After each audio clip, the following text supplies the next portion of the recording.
Welcome back, ladies and gentlemen, to another edition of Combat Corner, powered by Come On Now, the podcast. I'm your host, Rudy Rodriguez Show.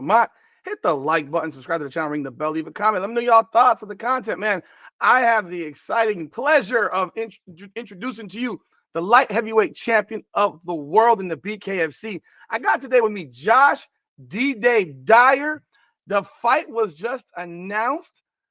D-Dave Dyer is defending his light heavyweight strap against Dave the Redneck Mundell. This is a super fight. November 15th? Is that the right date? In Palm Desert, California.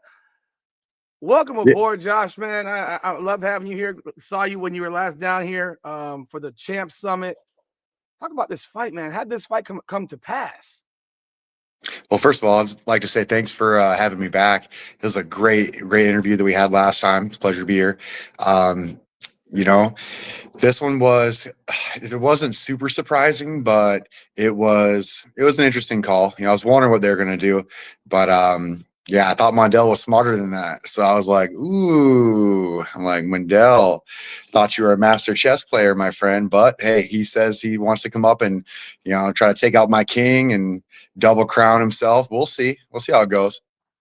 So you haven't fought since you won the belt against Richmond. Yep. What have you been doing? I mean, I know your hand was real swollen from punching him in the head a whole bunch of times. Yeah, it was. That, but what have you been doing up to? Because I mean, it's been really hard to find a fight for you because it seems like most guys don't want to fight you, or the guys that do want to fight you, I guess they don't feel like they can sell the fight because they expect you to win easily, I presume. I don't know. What are your thoughts?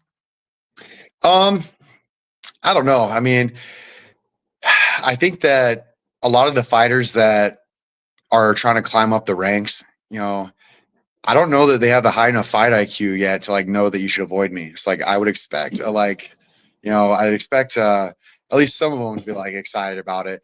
But I tell you, Jomi's always calling me out. That dude, every day I'm seeing some stuff with Jomi. So I'm just yeah, well, we'll see if we can get ours eventually. I presume that's your daughter? Yeah, that's Emmy over here. Yeah, she likes to sneak in when I'm doing my podcast. Yeah. She likes to be on YouTube, I guess.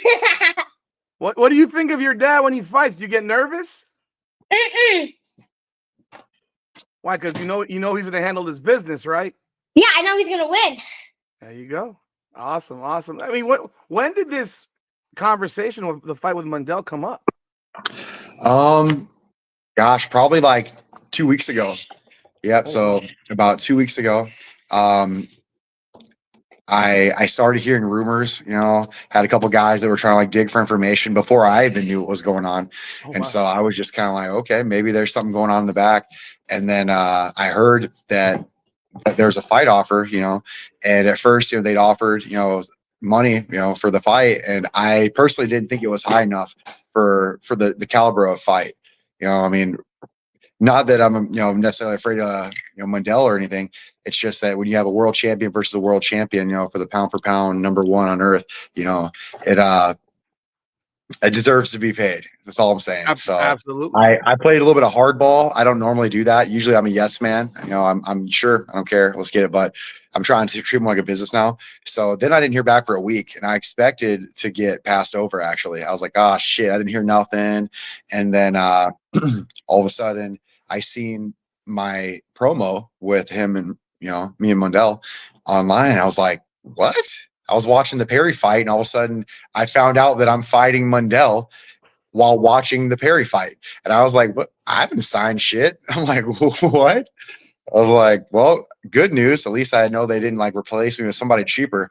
I thought that's what they were going to do. I was like, they're going to get mad about the money and they're going to find somebody else. And I'm like, it's whatever. I'm going to stick to my guns though. Can't be a yes man forever. You gotta be like McGregor. You got to be able to go out there and tell them what you're worth. So yeah, I found out at the same time everybody else did. What is it? F you pay me. Yep, exactly. Talk about this fight. I mean, obviously, you're the champion at 85. He's the champion at 75. The opportunity, how you approach a fight like this. I mean, and your thoughts of fighting him. I mean, he's obviously won a lot of fights in a row. You're a much. I mean, I've stood next to both you guys. You're a much bigger guy. if they were to come into your locker room and say, "Please don't throw him around," how do you react to that? Oh, I'm gonna throw him around. Um, yeah, I don't know, man. Mundell, I'm probably gonna have to make it dirty. Like I get like Richmond, I was willing. I was like, all right, I got to play nice with Richmond. Then I'm like, I like the guy enough. We can make this work here. So I'm just like, yeah, but with Redneck, I mean, he's cool and all, but I mean, I think I'm just gonna have to beat his ass though. When you hear the fight announced and you're saying, "Okay, I'm fighting him," and then you see this is where I got a little confused with. There are things that confuse me at times. I'm sure they confuse you at times when you see certain face-offs and stuff like that. Why are you facing off Dave Mundell and Mike Perry after the fight with Mike Perry winning on Saturday, knowing that you have a fight with Josh Dyer in a month? I mean, that seems a bit like because you could change the whole story here. You win the fight. Maybe now it's a reversal of fortune, and they say, "Oh no, no, no, let's get Josh Dyer to fight Mike Perry for 85 belt." Thoughts? Yeah. Well, I think a lot of it is just, taking advantage of what they have available. You know, Man, he showed up. So they're like, well, shit, let's have them at least stand next to each other. This could be a fight. Might as well start selling it. And even if they don't get it, people are going to be paying attention. If I smash Mundell, they still had everybody watch Mundell shit. Now maybe I can hijack these fans.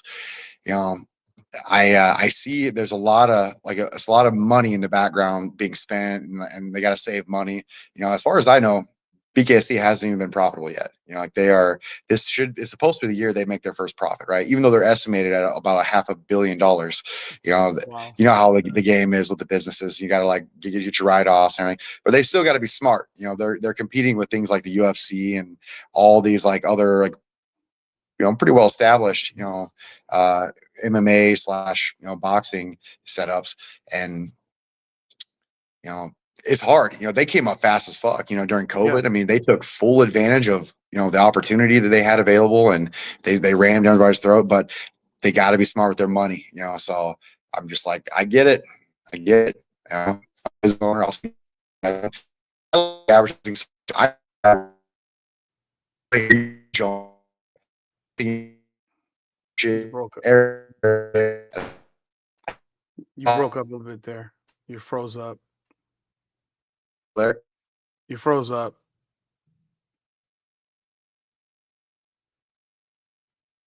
So you're mentioning, about profitability and things with how how the organization has grown so quickly and taking advantage of COVID. I mean, we froze up. So do you want to talk Oh, about what sure. you Yeah. No, basically, I was just saying that they kind of paved the way with a lot of really good business ideas. They, supply and demand and, opportunity and all that shit. Everybody got shut down, so they ran to the top, and now they're a competitor, in that $500 million net worth range. So, Mhm. you got to understand, they got to be cheap, but they got to, kind of follow the rules. But at the end of the day, you know, you just got to take that free advertising, And what I was saying was that I also, when we were just barely getting into the talks about Mundell, Jomi started posting that I was fighting him in Dubai. And so I was just like, no such thing as bad press, right? So I let him run with that. Next thing you know, it's like people are messaging me, dude, are you fighting Lorenzo in Dubai? And I was like, dude, I'm fighting both these dudes in Dubai same day. And then the Mundell thing was kind of starting to go. I'm all like, dude, if all of their fans are talking about this shit, regardless of whether or not it's fucking happening, I'm like, I'm not going to say it's not. I'm like, because I don't even have a signed contract yet. I'm like, it could go any way here. So I'm like, this is the free advertising, you got to roll with. So When they drop a fight with 5 weeks notice, I mean, how are you doing with training and weight and all that stuff? Because I know that's obviously always a thing for any fighter. This is a quick notice fight, for you being announced a few days, last Saturday, and now you jumped right in the full hardcore training, I presume, correct? yeah, well, we had gotten the phone call, about a week and a half before that, maybe two, but we just hadn't heard anything, hadn't had a contract, thought we were in negotiations and all this. Didn't really have a date, we were kind of just tossing some ideas around stuff, and I was just like, do I have a fight or not? So I just jumped into a camp anyway. I started hating life, and I hate doing that. I hate doing camp workouts when I don't know if I have a fight, because I'm like, God, they come at a cost, like Yeah. I'm miserable to be around at home. I'm busy as hell. I'm trying to run a business. Now I got 2 workouts today plus a boxing workout, and and I'm not doing my chores. So now the missus is getting pissed off, and I'm just like, God, everybody's mad. Got my trainer over here like, bro, you better get your ass to work out for that 3rd workout. I'm like, dude, I got 2 contractors over here that are pissed that I'm working out 3 times a day. I'm behind schedule, plus the homeowner who hired those contractors to hire me. I'm getting calls from everywhere. And so I'm like, during fight camp, everybody's mad at me. Right. So I'm just like, hey, I Oh hope I have boy. a fight. I'm like, I hope I have it. I hope it's all fucking worth it, because I'm like, my gut's like, don't even start this shit until you got a contract locked in. But I'm like, whatever. In the event that we're fighting Mundell, we better be ready. What were your thoughts of the fight card this weekend this past weekend in Jersey with Perry and Stevens? What did you think of that fight being made? I know I have my opinions. I thought it was weird. You have a guy fighting way higher in weight, and I pretty much went as I expected it. As someone who I know wants to fight Mike Perry as well, what are your thoughts when they make a fight with a guy against who really fights at in MMA fought at 45 and 55? I know he fought at 65 in BKFC, and Perry typically fights at 85. What were your thoughts of that? Well, mostly that at the end of the day, they would love for Perry just to keep winning. Like it does good for him. It's good for the company. It's good for everybody. So, but you also got to bring in talent that has the views and stuff like that. It's almost like the Jake Paul style. Like he is a cash cow for them. He does generate income, and he is one of the bigger reasons why the company survived. Yeah. Like they owe him to a degree, and you just gotta give the respect where it's due. But you got to feed the cash cow. It doesn't do you any good to get your ticket sellers beat. And I learned that the hard way, coming up, because I beat all the ticket sellers, and I got to experience firsthand the lack of enthusiasm every time I won. I mean, when I beat, what was his name? Dakota Cochran. I beat Yeah. Dakota Cochran, after going home and developing my own style for like a whole year. I got my butt kicked by Lorenzo Hunt, Yeah. went home, thought about quitting, probably cried in my room for like 30 fucking days, and I'm just like, all right, something's got to change. All right, boom, got LASIK, got out a pen and paper, wrote down a new style, studied Dominic Cruz, studied Mike Tyson, all my favorite guys, put a style together. And I'm like, this is what's going to win me a world championship if I can implement this. Right. So when I went out to fight Dakota Cochran, I was testing a brand new style that was completely different than everything I'd ever done before. That's why I was like bragging about the mobility and the movement and all that shit. I'm like, this is a new Josh Dyer. I'm not running through dudes anymore. I'm going to be like a matador, left and right and all around and wherever you're not at. And, I destroyed him in like 90 seconds. I was like, because this was my make it or break it moment. I was like, listen, I got my ass kicked by Lorenzo. I developed my own style. I used creativity. I'm like, if this doesn't work out, fuck, man, I might just be done, And so that was it. I went in there, handled business, and I was so expecting like, Feldman and everyone to just be like so freaking excited for me. I was like, fuck yeah. As I just finished their ticket seller in Omaha, where he's from. And so I was like, damn, I got, Feldman hops online. He's like, man, I got to talk to Shook. Keeps getting our ticket sellers beat, but whatever. He's like, I just go to the show. He's like, Bare Knuckle is, we're not fixing cards or nothing. We're doing it. We're giving everybody a fair shot around here. I'm like, damn, Feldman, tell me you're mad without telling me you're mad. I guess Marcus Edwards can probably relate because he beat Dakota Cochran in Omaha also, didn't he? Yeah, he's on the naughty list now. Yeah. Oh my goodness. Yeah, expect like fucking Diesel Riggs or somebody next. You're welcome. I mean, when obviously it's all business and so forth, but you fight Mundell, you win this fight. Are you calling for Mike Perry next, or is it, or maybe I don't know? Do you want to fight Lorenzo Hunt again? Is that a ideally Perry possibility? first? Yeah. So at this point, I'm trying to make money. I'm going to go the Perry way. I've been doing this for a long time. I've been a broke ass fighter my whole life. I'm ready to be like Perry, where I can literally just fight and maybe market a brand, dude. I have a really busy life, and I don't think that there's too many world champions that like train as little as I do when it comes like actual boxing. Like I have a life that I have to maintain. I can't afford, to do this shit. Like it's not like what you imagine where everybody jumps up, you win a world championship and now you're rich and you're right off in the fucking sunset. Like it's hard, but I want to be like Perry, dude. I want to have that kind of money. Lorenzo, super fucking high risk. No joke around that. And super not a shitload of money. I fought him for $5,000 the first time, 5 G's. And that was the worst ass whooping. It's not only the worst ass whooping I ever took in my life, it's the worst ass whooping I've taken.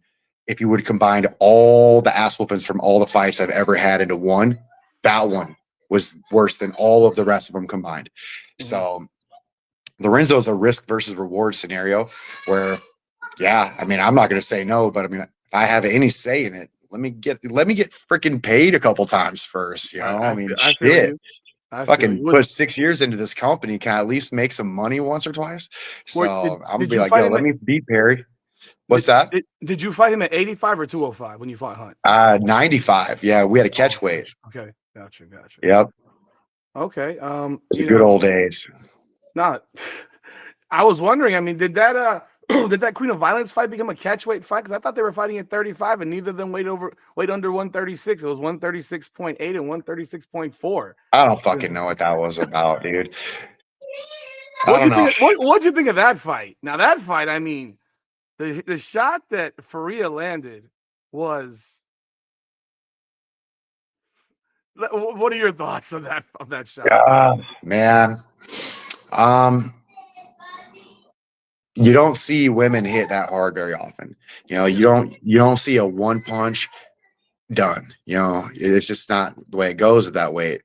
And I don't know, that was crazy. I saw that nose snap over, and I was like, she's done. She's done. And most dudes would be done. There's not too many people that get their nose snapped over and keep fighting, except me. A lot of people, they're pussies, but I got my nose snapped. So many fucking Devin Clark snapped my nose, top 10 in the world. My first fight when I fought, Jared Warren, he snapped my fucking nose in the second, snapped it over. I popped it back myself, kept fighting all freaking night long. Was Dakota Cochran snapped my nose sideways. I beat his ass that night, went home, got a pair of pliers, shoved them up my nose and snapped my septum back into place myself, straightened my nose out and opened all the airway by opening it. Now I can breathe, everything's straight. I'm like, it's not very common to see somebody take a shot like that and continue. So they didn't send you to the doctor to have your nose fixed after the fight? You literally took pliers? Yeah, I just take care of that shit myself, dude. I've snapped my nose back so many times that I just know what needs to happen. It's like, oh, it's too far to the left, snap it over. I'm like, oh, my septum's collapsed now. I can't breathe out of the right nostril. Better open that, shove something up, and then snap that back over. And pretty soon it's like, okay, that saved me like a surgery. We're good.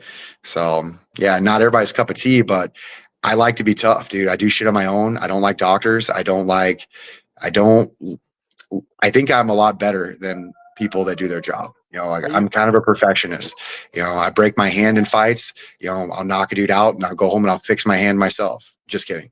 I don't do that. But I don't quit, dude. Like I've broken my hand 3 times in bare knuckle fights, and I've won every single one of those fights with my broken hand. I finished it with it. Dane Sayers for one. I did break it against Jared Warren the first time, and who else? And I also broke it in MMA when I fought against Danny White, something like that. But yeah, ended up knocking him out with the broken hand that I busted. And so it's like, wow. When I see girls, take a shot like that, I'm like, I don't blame you for quitting because it sucks, but this is bare knuckle, but the first nose break, it shocks everybody. It looked like her whole face shifted, like her orbital got smashed too. Oh, it did. It was a big one. It was like her whole side of her face went and then I got a still picture of the screen. That was horrifying, but she looks like a different girl now. Yeah. She uploaded a picture. I'm like, you look like a completely different person. Like Yeah, nothing I on mean, you looks like Jessica I saw Borga. I saw the nose thing over her nose, but I didn't see. Is it without the nose wrap she had? I just think her face looks different. Oh, Like she looks yeah. hotter. I'm like, you look better. You look better than before. Like a young Michael Jackson. You know? I think we have a new calling for you. You have to be the nasal surgeon for people now. They could just come to Josh Dyer's house and go crack it right back into place. Dude, I know some tricks, man. I know some tricks. I'm not just a fighter, dude. I know a lot of shit. I can fix anything. Cure cancer. Let me know. I got you. I got the fix. Oh my goodness, man. So you're in camp now. You got basically what, 3 weeks. Then you go over to where is Palm Desert? Is that outside of LA or is that outside of San? I don't even know where that is in California, to be It's honest. like kind of a little bit Southern California. I've Mhm. never been to Cali, so this is going to be exciting. Can't wait to go over there and see a bunch of homeless people and a bunch of weird ass shit going down. And yeah, if I fail a drug test over there, I'm calling it now. I'm calling it right now. I'm like, I told my whole team, I'm like, I don't ever want to fight in Cali because I know for a fact that's where all the ghetto shit goes down with the drug test. I've watched so many fighters get their careers ruined. I don't know where Ryan Garcia fought, but I know that dude wasn't on shit. So I just know what he was saying. And I say a lot of the same shit. So I'm calling it like, if we go up, I beat his ass and win, and then a week later a drug test pops up that I failed, just calling it now, then letting you know. I said some shit I shouldn't have said. I won't say it on I've your podcast though, because I got a lot of respect for you. I've heard about some of the California situations. Yeah. Yeah, my whole team was like, fuck, we're going to Cali. I'm like, yep, might lose my career. You should always fight in Florida. Yeah, only Florida. I'm cool with that from now on. How'd you like it when you came down here? I forgot how fucking hot it was. Like I'm from Georgia originally, and I bragged about it, dude. Like, cause I hated South Dakota winters. I freaking hated this -60 bullshit. Like a 50-mile-an-hour wind, and I was like, dude, I gotta get the hell out of here. People were like around here, they're like, oh, but we got seasons. I'm like, I like seasons too. That's where I'm gonna move somewhere where we skip all the shitty ones. How nice would that be? Well, then I got down there, forgot what about 108 feels like. Fuck. I was the one bitching. Like my whole family is like, Dad, can we go to the pool? Can we go to Wild Adventures theme park? I'm like, it's too fucking hot. Like, you wanted to move down here. This was your idea. You made us do this. And I was just like, fuck, you're right. I'm being a little baby about this. I'm like, all right, we can go back to South Dakota. Now, I'll never make fun of your state again. It was July, so yeah, it was hot down here when you guys came down here. Absolutely, it was broiling hot, no question about it. I mean, you know, watching when that I want to circle back to that week of the Perry Stevens fight. Conor McGregor made some comments where he's threatening to fire Mike Perry literally every single day. And Yeah. and I know maybe it's tongue in cheek. I'm not sure. I can never be sure. But as a champion in this organization, when you hear one of the owners of the company saying things almost, call them a fart in the wind, type of thing. What do you think? And maybe you can't answer that, but as the person who's watching it, to me, it's like it's counterproductive to the promotion of your fighter because that's your job. You're supposed to be promoting them, not like taking a shit on them. I mean, I don't know what you think about that as a champion, but from my perspective, I'm sitting here saying you're promoting this guy and you're threatening to fire him, and then at the end they all have their little kumbaya bull crap after the fight. But what do you think of that if you're fighting that week and you have your own? Because you see Feldman's reaction, he's like type thing. What do you think, or can you answer that? To me, it's a supply and demand thing again. As a business owner, I look at a lot of things business minded. People always value things when you threaten to take them away. So if this is going to be Perry's last fight in the promotion, maybe we'll pay the $50 and watch this one, because if he loses, he's done forever. I got to watch his last one. I mean, just like, when you're dating that pretty girl, she starts pulling away. You're like, oh shit, what'd I do wrong? Oh God, how do I keep this Oh, babe over here? Oh. She starts pulling away. Now you're chasing, right? Now you're buying her flowers and doing stupid shit. It's supply and demand. When you make something unavailable, potentially, I think you increase the demand naturally for it. And so as a business owner like McGregor, now we're talking about like hundreds of millions that he's starting to get, the more people that watch his shit, the more money his stocks make, the more money he makes, so he's leveraging business and shares plus his reputation, monetizing all of it and letting it kind of cross from each other. And it also does have a double edge where it works to maybe get a little bit of pressure for Perry to fight one of these fighters, like myself, or maybe it takes pressure off of them from not having us fight each other yet, make it look like it's Perry's fault when Perry's told me 50 times, it's like, dude, I will take this fight, but they're not putting us on the paperwork, dude. It's like, your name won't show up. And I'm pretty, like, I know what they're about. I watch them take care of their babies, I see that. So it's a couple different ways they could be going with that. But either way, I got to fight this dude soon, because I don't know what was worse. The shit talk before the fight about fucking cheeks clapping. I'm like, if I have to hear cheeks clapping one more time, dude, like I'm never gonna watch either of these two fighters again. And then you watch the performance. You all this shit talk, all these fucking cheeks clapping, and then that shit performance. I'm like, that was one of the worst fights I've ever seen, ever. It was terrible. What's Like the Perry Stevens fight? Yeah, Okay. dude, it was a horrible fight, dude. I literally watched it with people that have never watched fighting before, and they looked over at me and they're like, doesn't it seem like that Perry guy just like stands up really straight? And I was like, yeah, it does, doesn't it? And like, yeah, not really a whole lot of like defense. And I'm like, yeah, not really. I'm like, and then you have someone like me that comes in. I'm the exact opposite.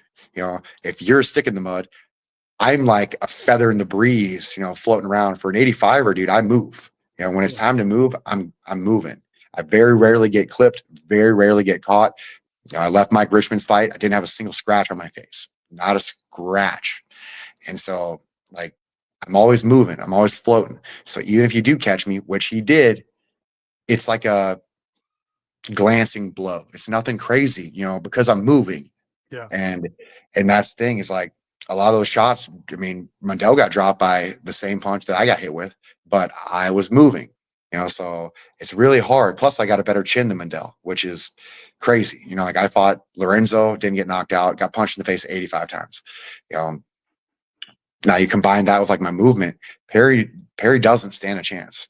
He doesn't, it doesn't. His face was so swollen when he was done, he could barely even talk, barely open his mouth. And that, like you said, was a 45er.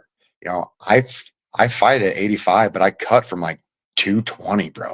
I'm a big 85er. I'm the biggest 85er.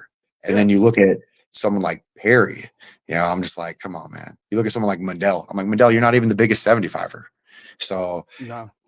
And I'm not trying to be naive here, because I understand that size comes with disadvantages here, but like, dude, I'm so much bigger than you. Like, that's why I'm like, I wouldn't have taken this fight if I were you. Granted, you don't have as much to lose because you're coming from my belt, but a loss still matters. You can't, like, anybody that beats you, it just matters. It breaks people's fear of you. Now they're coming into the fight more confident. It's all relative. But I don't know, man. I don't think that Perry would last very long against me. I mean, and there's no way he'd hit me. There's no way. He's not even that accurate. Like, his Stevens was barely moving, dude. Stevens was like pinned against the ropes, barely moving, and Perry was like still missing this dude. I'm like, Perry, how the fuck are you missing? Like, this dude is literally just there to be hit. So I'm not here to criticize anybody, but when I saw them weigh in, it was like you got a guy that was working out to cut weight, and he had a six pack. I mean, Perry was pretty shredded, and Stevens, who looked like he was eating a lot. As a fighter, did you like? Because I've seen Stevens fight at 45. I've seen him fight at 55. He looked like his stomach was pushing out, like he's been chomping on a lot of burgers, and maybe I'm sure he was working out, but when you're eating like that, I mean, did you see that as a fighter? Like, when they stood next to him, like, this is a guy who's been eating his way to make 175, and he weighed more than Perry. Like, what were your thoughts on that? I didn't see that. I said that the cheeks clapping shit was just too much, bro. They were so gay. They're just, It was just nonstop, like back and forth. I'm like, dude, come on. Like, you're going to ruin BKFC for all of us, bro. Like, you guys got to find something else to talk about. And every fucking time they were together, that's all it was. I'm going to clap your cheeks. No, I'm going to clap your cheeks. I'm going to clap your cheeks. No, because I'm going to clap your cheeks. And I'm like, it's not manly. You know, it's not, it's super gay. You know, like, and now all I can picture is you two. And I'm like, fuck, man. So I couldn't watch it, bro. I couldn't watch it. But imagine, imagine what he looked like. He probably thought he had some room to play around with. I don't like that. Like, I think you should be like, every pound that's on your body should be doing something, or it shouldn't be there, or else you're not a professional. If you're fighting at 85, you better be 100% muscle at 220. And then you better damn near die dehydrating yourself to get down to 85, and then rehydrate back up to 220.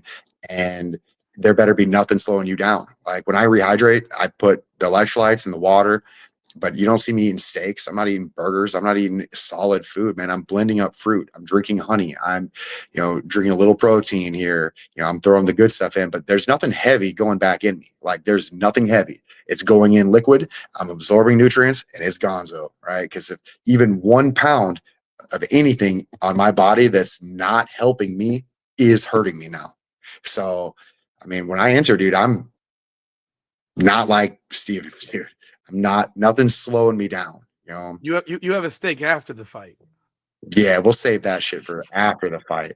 Yeah, but I don't want anything going through my system slow. You put it in, give me the nutrients, get the fuck out. Because I'm here to go. I'm ready to go. Cheeks clapping.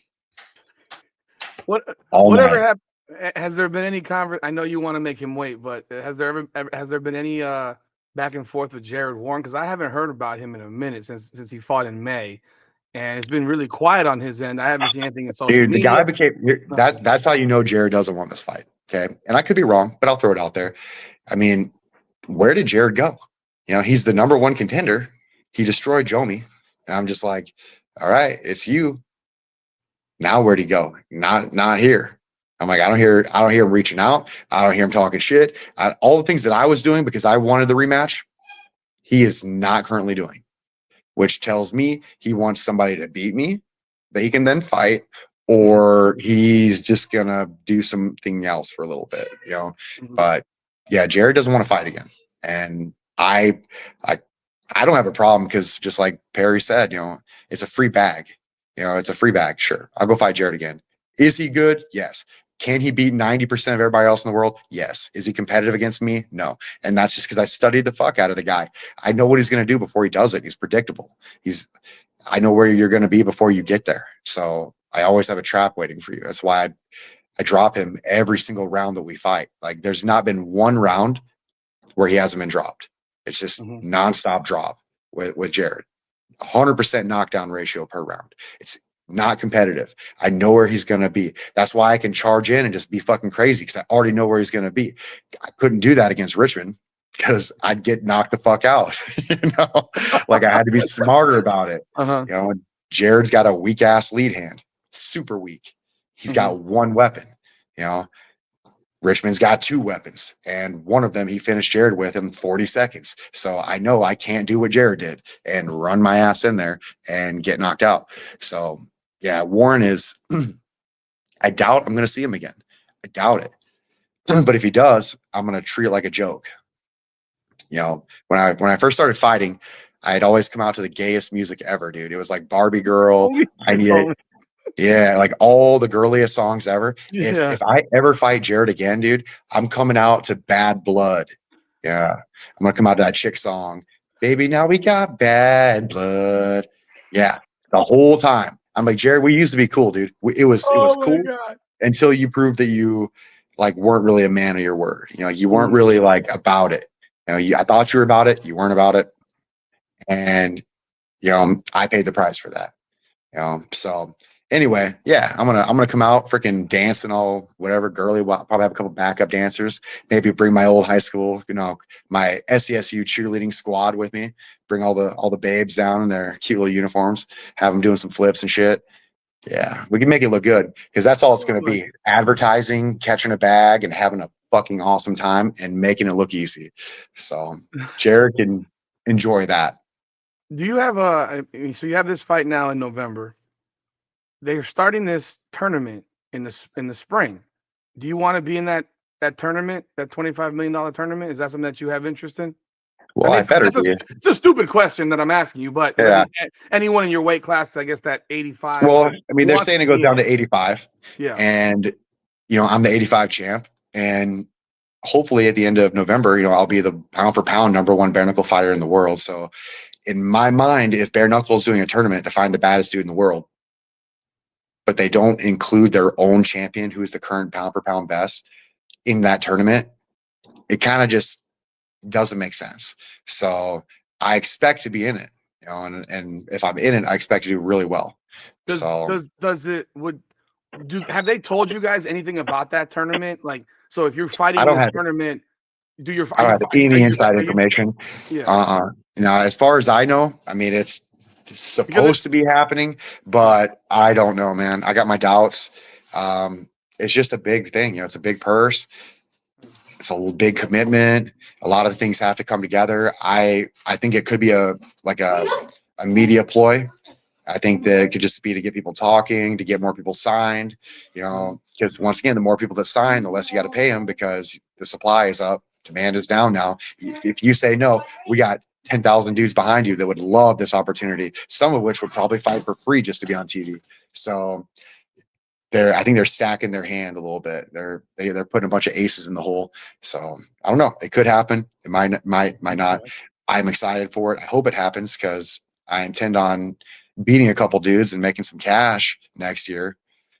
Because if I was you, I would be fighting at my regular weight of 220 then. Because I mean, I wouldn't be cutting weight if it's an open weight division. Yeah, if it's open weight, dude, I'm going to come in there healthy. You'll never see me stronger, happier, and healthier than like right at the end of camp without having to cut all that weight.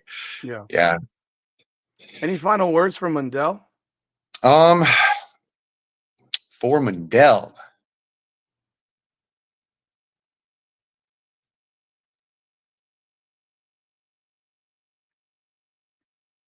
Because you guys have never even faced off.